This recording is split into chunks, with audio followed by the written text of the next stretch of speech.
All right, I think this video is going to be a short one today, mainly because I got a doctor appointment to go to pretty soon.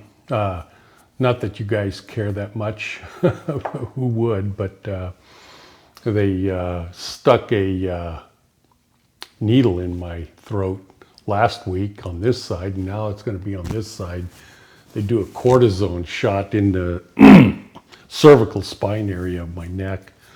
It seems to be helping, so yeah, I look forward to that. Anyways, what I am talking about today is, almost like you would think Enlightenment 2.0 or Spiritual Talk 2.0. What I'm trying to do is bring you to a higher level of your spiritual journey, rather than dealing with the normal, everyday type stuff that you could get in any book or anything like that. Not that I've ever taught that way, but I think you get the meaning of what I'm talking about. So to start this talk, I want to describe something that you can all relate to. So when you get hungry in your stomach, you feel hungry. And because of that, you go get something to eat somewhere. And that is true with everyone. And you can think about it intellectually and scientifically and, come to all sorts of conclusions.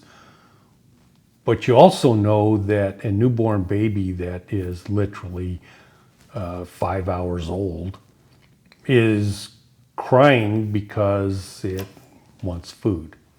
So there's no advancement from 5 minutes old to 60 years old.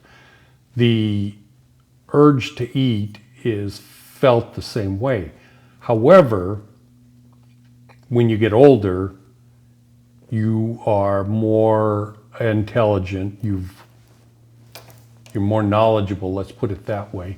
And so you study about what it is that you need to eat. So what does that have to do with spirituality? What I'm trying to get at is that the process of hunger, you can understand it from a much deeper level. So everything in existence on this physical plane of existence is a teaching tool. There's no point or purpose for this difficult physical world that we live in, that we suffer, we die, we get disease, accidents happen, we struggle trying to utilize our brains to understand things. 100% of this is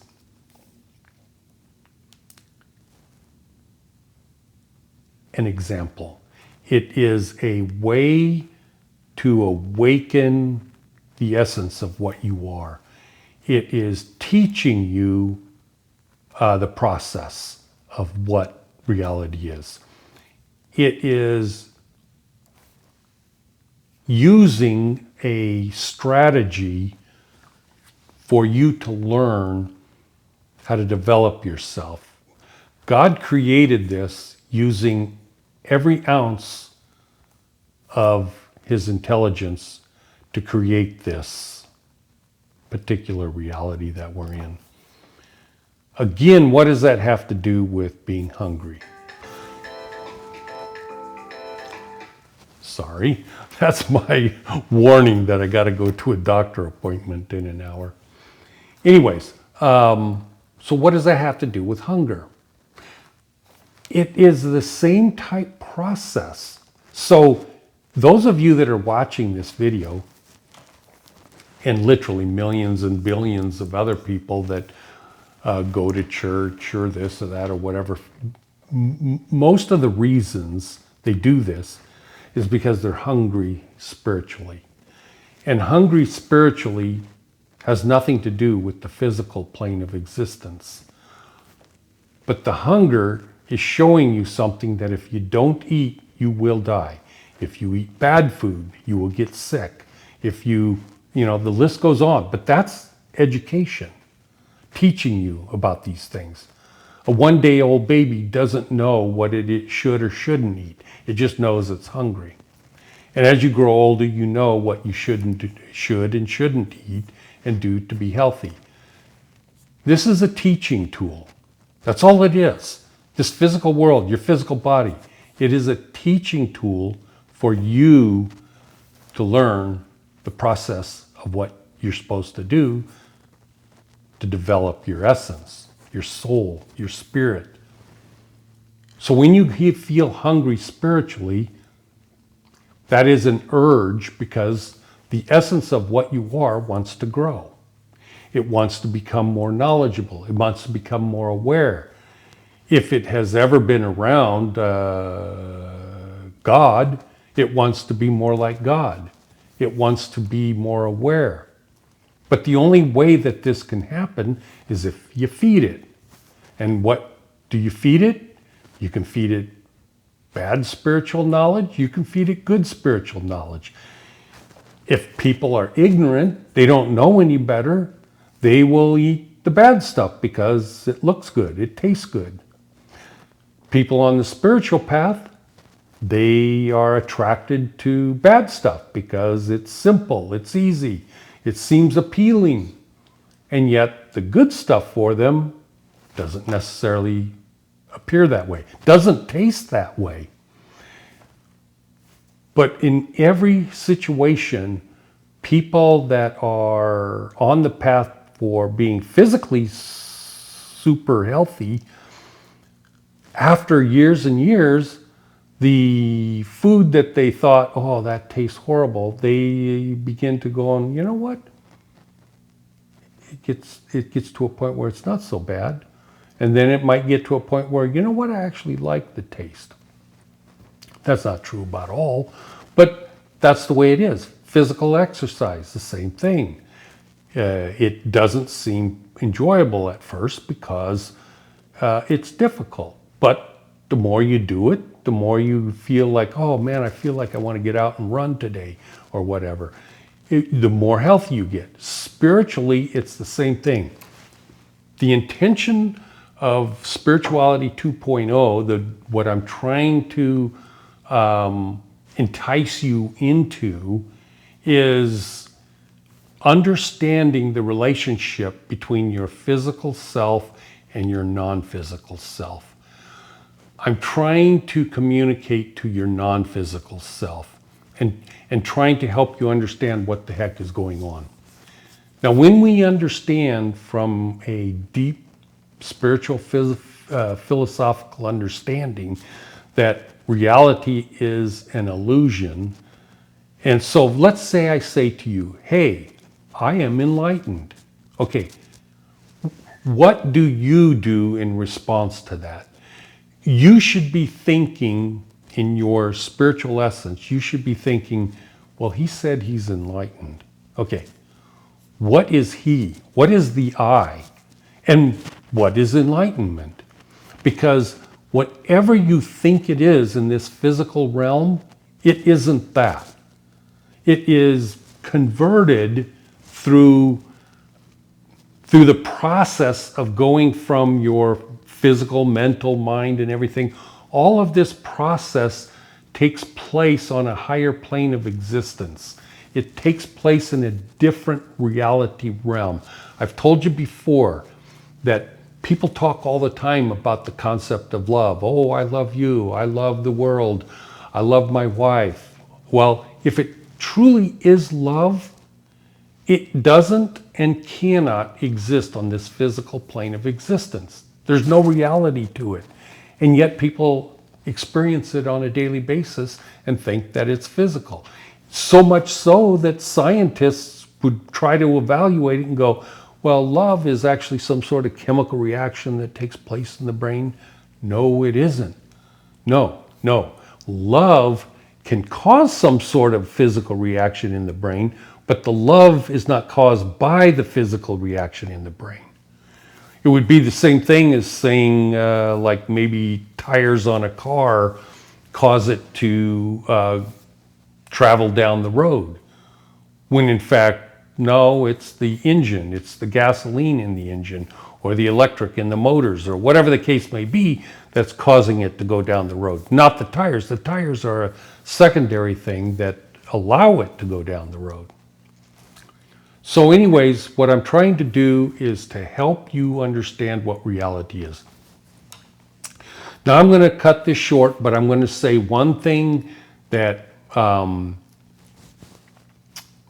if you spent 5 years meditating upon this simple process, it would be well worth your time to do so. Because this is not understood by anyone in the world that isn't already fully enlightened. And most people, dare I say, that become enlightened do not understand it. It is a deep understanding of the most enlightened people that have ever lived. And this is what I want you to understand, because the ignorance of this is what leads to non-duality. It leads to all sorts of thinking that isn't correct, okay? So what am I getting at? I talk about the concept of Brahman. Everything is Brahman, and your essence, Brahman. And so what I'm getting at right now is the concept of hunger and all these things. Well, if the only thing that is existing is Brahman, and Brahman is nothing, then there's no such thing as hunger. There's no such thing as... All these things are, shall I say, supplemental or illusion, or, well, then they don't matter or anything. But they do matter. All of this stuff is being converted by you, by the way, while you are Brahman. Now, this is the point I wanted to tell you that you need to meditate upon for 5 years, possibly the rest of your life, okay? The concept of Brahman. What is Brahman? I've had so many people, and it's so common to get to that point and go, well, then everything is one. Brahman is one. Non-duality is the reality. Everything has to be one. No, everything is not one. Everything is zero. Everything is not one. Everything is zero. The idiot Adi Shankara, when I say idiot, it's because his pride and his ego allowed him to be trapped in the concept of everything is one. Advaita said not two. This is what the original enlightened person came up with. It's not two. He didn't say it's one. He said it's not two. He could have said it's zero, but that wouldn't make sense to anybody at the time. But if you contemplate this, Brahman is zero. That means you are zero. Nothing can derive reality from zero. Therefore, you have to contemplate upon that. You have to contemplate, if everything is zero, Brahman is zero, therefore everything coming from Brahman is zero, which means it's all nothing with a capital N. Then you have to contemplate, but I think, like Descartes said, I think there's something going on. There's something happening. When I say, okay, well, your essence is not Brahma. It isn't one with Brahma. Brahma didn't create your essence. Brahma didn't create his own essence. His own essence has always been, just like your essence has always been. But if your essence is unaware, then there's no saying, there's no way to come to the conclusion that it exists. If it's unaware of its existence, or it's unaware of anything, it might as well not exist, even though it does exist. Does that make sense? So when you become aware, you exist. But what do you exist as? You exist as a entity with no foundation other than it is aware. It is a zero within a zero. It's still a zero, but it's an aware zero. That impetus of awareness in our reality that we talk about, that awareness started because of the love of Brahma.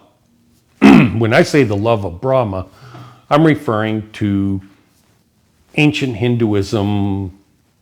And I've said before, the reason I do that is because Christianity does not go back far enough to give us any good information about reality, whereas Hinduism actually goes back hundreds and hundreds of thousands of years, and in reality, millions of years. There's been a continuity of understanding. There hasn't been a continuity of written proof because actually Sanskrit just comes from people talking. But there's been a knowledge base of reality in Hinduism, and that's why I refer to Brahma rather than going into Christian learning. Christianity started literally several thousand years ago, and it is a damn good teaching, and it is a damn good thing to learn, but only because of the teachings of Jesus, which extrapolated the beginning love of Brahma, extrapolated it into a thing that we can learn about. So that's why Christianity is good. So getting back to the concept of Brahma, zero. Brahman, zero. Your essence, zero. And yet you're aware. So just like a little one-day-old baby that is hungry, and when that little one-day-old baby happens to be 40 years old and has a doctorate degree in nutrition, the baby knows only that it's hungry. But the person with the doctorate degree in nutrition knows a lot more about what is healthy for the body. Same thing holds true in spirituality. Initially, you were hungry, and that hunger was a need for love. And it got a taste of love from Brahma. And now, trillions of years have passed, that hunger still persists. But you are like a person with a doctorate degree. You can choose between good and evil. Prior, there was no understanding of the difference between good and evil. You simply consumed whatever was available because you didn't know the difference. And as you get more aware, you become more and more like Brahma. That is the point and purpose of your existence. And you will never, in all eternity, become a one. You will never become a soul, a spirit, an essence that you can conceive of with your physical mind, that it actually exists as a walking, talking person. Even a walking, talking person in the higher realms. It is still all projected imagination from the nothingness of the essence, which comes from the nothingness of Brahman, and it's still a zero. Meditate upon the concept that you are a zero, and at the exact same time, don't allow fear into your heart and soul that you're a zero. Instead, recognize, be aware, be educated that what you are is a zero, but in reality, it shouldn't make any difference from where you sit right now watching this and going, well, I'm not a zero. I'm a human being that loves my mother, my father. I'm a human being that has growing desires to be a successful capitalist and own construction and do this and do that. You are still that physical thing, but recognize in reality, you are here for a purpose. You chose to be here for a purpose in this illusory realm reality so that you could grow and learn. But you're still a zero. You will always be a zero. But what difference does it make? Because you are here, you know that you have a physical body, you know that you have a physical mother and father that you love, and they're not you. You know that you can contemplate about a God that loves you. You know that you can contemplate about Brahma, or God, or Christ, or Satan, or Shiva, or demons, or angels. You can contemplate about all these things. And that they really do exist. And that's a good thing, because that gives you the hope and the faith and the feelings that you're something. When I say you're a zero, I'm only referring to the core essence of what you are. Even God is a zero. But look what God has done as a zero. Look at the universe. Look at this reality. And the things that you may see and you don't like, meaning what evil demon created the things that are so bad, still recognize that that is something or someone or an essence that's a zero. And still look what it has been able to do as a zero. So you may be thinking, well, if it has no bearing on what I think or whatever, then still recognize the fact that everything is zero. And when I say, oh, well, if you understood what I'm doing here, that you cannot pass your hands past each other, because proving that you can't pass your hands past each other proves that reality doesn't exist. What it proves is everything is zero, and that this is an illusion.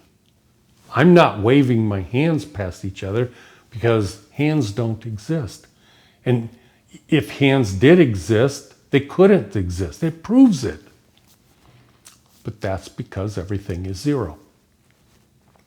That's not to give you any fear that you don't exist. Obviously you exist. You think, therefore you exist.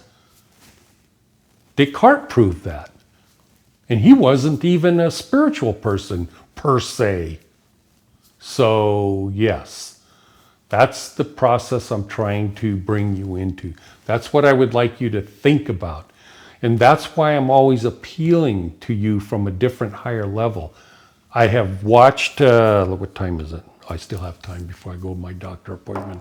I have watched certain gurus on YouTube over the years, for instance.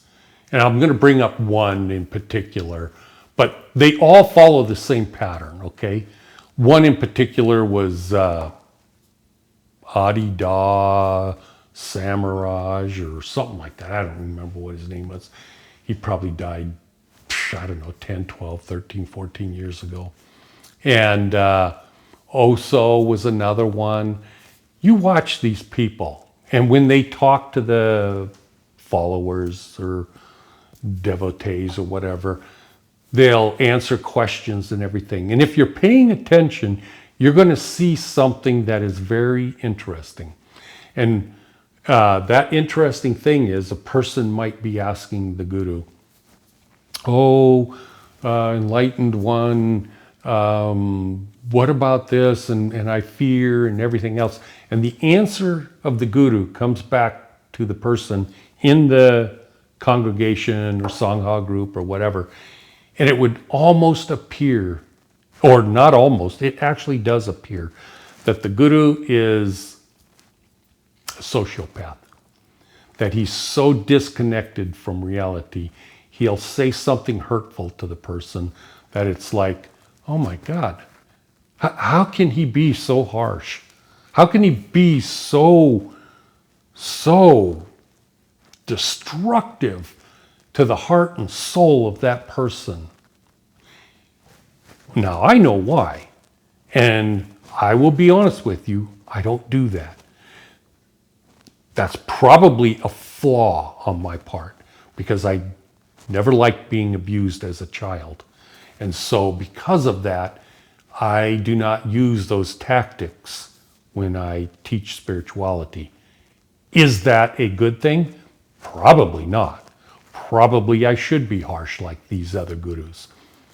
And the reason they're harsh is because they're trying to hurt the person.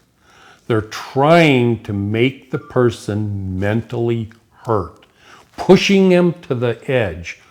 Hopefully, they will not commit suicide. Hopefully, they will not go mentally deranged, pushing them, and hurting them mentally. And the reason is because you cannot become spiritually enlightened by following an easy path of one step after another, becoming more aware, more enlightened, more loving, No, you have to destroy the entire fucking ego. And when I say you have to destroy it, that's not true. You don't have any hand in destroying it. What you do is be destroyed by the actions of the guru. What you do is you become distraught. You're just like, that can't be true, and it's like, oh my God, this is scary. I don't like this, blah, blah, blah. You are going through a process of becoming aware of the illusion, becoming aware of the fact that everything is zero. And it is terribly hurtful and destructive to the ego. And the gurus know this. And they push and push and push. They don't do anything unless you ask. If you ask, they push. They are telling you the truth. And it is going to cause you an absolute nightmare to go through. I don't do that. And I know that it has to be done. But the way I do it is I try to be gentle. I try to use terms and all these kind of things. And regardless, I still know that it probably causes mental contention with you. But I don't do the harsh things. I used to, but I didn't like the effect. I didn't, because if a person doesn't go the full distance and become enlightened, then they go away and you never hear from them again because they are so hurt and all this kind of stuff. It's like, well, maybe in another lifetime they'll become enlightened or whatever. But that's the way I live my life because I don't know. I just don't like to hurt people that bad. But as I said, I used to, but that was before fully embracing enlightenment. I did it only because it was sort of like a defensive mechanism. It's like people telling me what the truth is based upon their knowledge and wisdom. And it's like I'm sitting there enlightened and I know they're wrong. They got their head up their ass. They don't know what they're talking about. And so, bam, I'm hammering them with truth that they cannot deny. They try, but they can't because, hell, I can see clearly, and they can't. One last thing before I go, the thing that I can see and they can't, that brings me to a little story, okay? I was watching this video of this guy that was flying a hang glider. And he's been doing it for a decade, let's say. And this one time, he broke his record. He flew higher than he'd ever flown. He flew further than he had ever flown. He flew longer than he had ever flown. But what did he do different? This isn't even the main part of the video that the guy was making. He didn't even see the correlation or connection, but he brought it up, okay? So here's what he did. He's flying his hang glider just like he would normally fly, and he's trying to get more altitude and everything. And it's on the video. I can see it with my own two eyes. And he peers up and looks at this huge hawk, eagle, whatever it was, and it's soaring around, and then it gets over here, and I mean, he can see the damn thing from a quarter mile away. It's big, and then it flies in circles, and he thought to himself, you know what? I am going to head toward that hawk. I'm going to try as best I can to get into the same thermal uplifts that the hawk is in. Now, think about the comparative intelligence between a hawk and a human being. Is the human being smarter than the hawk? Yeah. Is the human being more educated than the hawk? Yeah. But guess what? The environment the hawk was in was an environment that he was familiar with. He could see, he didn't, not like he's got Doppler radar in his heads, but the hawk knows where the uplifts are. He followed that hawk for an hour and got up to 12,000 foot elevation or whatever it was, following clouds and all that kind of stuff. So why am I relating that story to you? Because a spiritually enlightened person can see and feel things you can't. And if you want to go further and learn more, then find someone that's enlightened and listen to them. You're not going to be able to see what they see. You're not going to be able to necessarily feel what they feel. But you will go higher, you will go farther, you will break your records if you don't give up. If you don't get to a point where you go, I'm sick and tired of listening to that guy, he pisses me off, blah, blah, blah, whatever the case may be. Nevertheless, if you want to go higher and further, you're not going to be able to do it on your own. You need to follow the hawk, the eagle. You need to see you can't see what they see, but you can at least follow their guidance and direction. And you know what? That's exactly what I did when I started this spiritual process so many decades ago. I didn't have a personal guru, but I thought, you know what? I'm going to treat this Jesus character in the Bible, I'm going to treat him as my guru. And I'm going to do the very best I can to learn from what is assumed that he taught. And we both know it's been corrupted. We both know that the teachings and everything, we both know that Jesus never wrote anything that is in the Bibles or anything. We know that. But we still have record of what is supposed that he taught.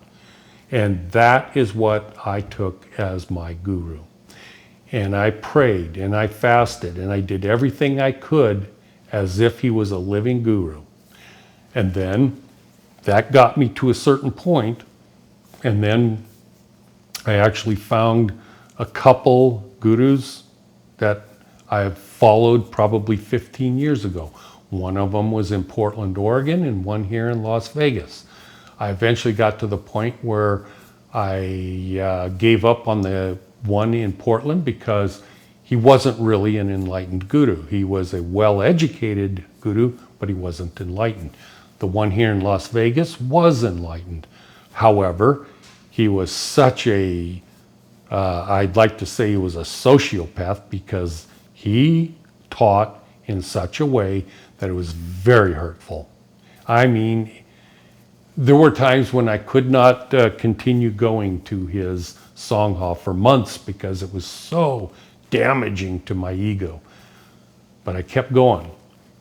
And in the end, he really did help me to become enlightened like Buddha. It was a difficult, difficult path. I mean, honestly, I I could have a chit chat with you that would last hours and hours and hours, delineating out the horribleness of being around Guru Jim. He was devastating. He was harsh. He was, and at the exact same time of all this, which didn't make any sense to me, I could feel pure love from him. And it's like, wow, he's got like this hot steel bar that burns the hell out of you. And in the other hand, he's got this delicious tasting, sweet thing that you want. And it's like, I want that sweet thing. Ow, that hurts. It's like you're trapped in this, I want that, but every time I go for it, it burns the hell out of me. And so that was the type of guru he was. But you know what? He helped me to become enlightened. And I will eternally be grateful to him for that. Even though he did never teach. In fact, he denied the teachings of Christ. He denied the teachings of Christianity. But that didn't change the fact that he was enlightened. And so because of that, I continued to follow him right up until he died. And like I said, I'll be eternally grateful to him regardless. And he, I'm sure, will be eternally grateful to me for helping him understand the concepts taught by Christ. And though he didn't realize it in his physical life, he will in future realities. And we will be eternal friends. Of that, I know for surety. Anyways, that's the point and purpose of this video. And I got to get ready to go to my doctor appointment. And oh, by the way, I'm going to be going out of town for a couple weeks. So I don't think I'll be making any videos for a couple weeks.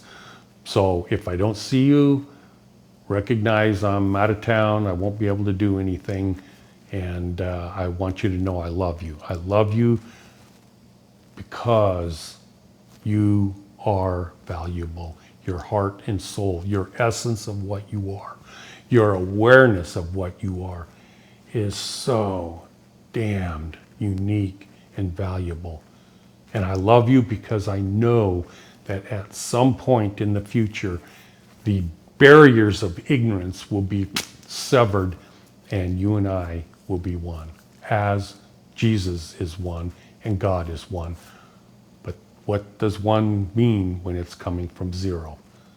You can't understand that right now, but you will. Anyways, I love you. Talk to you later. Bye.